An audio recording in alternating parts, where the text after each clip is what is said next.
महाराष्ट्राचे माजी गृहराज्यमंत्री स्वर्गीय प्रभाकर मोरे यांचे वैयक्तिक सहाय्यक बापूसाहेब सोनगिरे यांचा भाजप प्रदेशाध्यक्ष माननीय आमदार रवींद्र चव्हाण यांच्या हस्ते भाजप पक्षात जाहीर प्रवेश. बापूसाहेब सोनगिरे यांच्या पक्षप्रवेशामुळे दक्षिण रायगड जिल्ह्यात निश्चितच भाजप पक्ष मोठी भरारी घेणार, माढा माजी अध्यक्ष बाळासाहेब पाटील यांचा ठाम विश्वास. मंगळवारी सकाळी 11च्या सुमारास मंत्रालयासमोरील भाजप प्रदेश कार्यालयात महाराष्ट्र प्रदेश अध्यक्ष तथा आमदार रवींद्र चव्हाण यांच्या हस्ते माजी गृहराज्यमंत्री स्वर्गीय प्रभाकर मोरे यांचे वैयक्तिक सहाय्यक प्रसिद्ध बापूसाहेब सोनगिरे यांचा भारतीय जनता पार्टीमध्ये जाहीर पक्षप्रवेशाचा कार्यक्रम पार पडला. बापूसाहेब सोनगिरे यांच्यासह शिवसेना माजी गोरेगाव शहर प्रमुख प्रदीप गोरेगावकर, मनसे गोरेगाव विभाग प्रमुख अमोल पवार, मंदार मामुंडकर व इतर अनेक वेगळ्या पक्षातील पदाधिकारी व कार्यकर्त्यांनी भाजप पक्षामध्ये प्रवेश केला.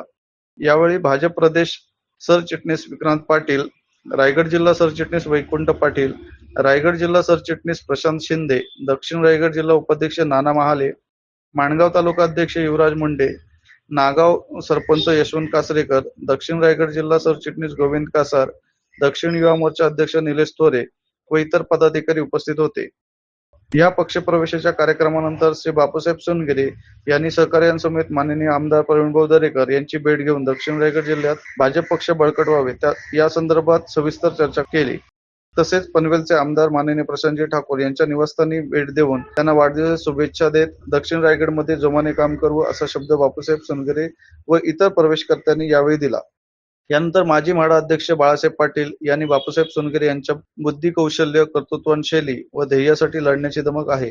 तसेच स्वर्गीय प्रभाकर मोरे यांचे वैयक्तिक सहाय्यक म्हणून राहिल्याने त्यांना शासकीय व राजकीय क्षेत्रात दांडगा अनुभव आहे. त्यामुळे निश्चितच माणगाव तालुक्यातच नव्हे तर दक्षिण रायगड जिल्ह्यात भाजप पक्ष मोठी भरारी घेईल असा ठाम विश्वास त्यांनी यावेळी व्यक्त केला.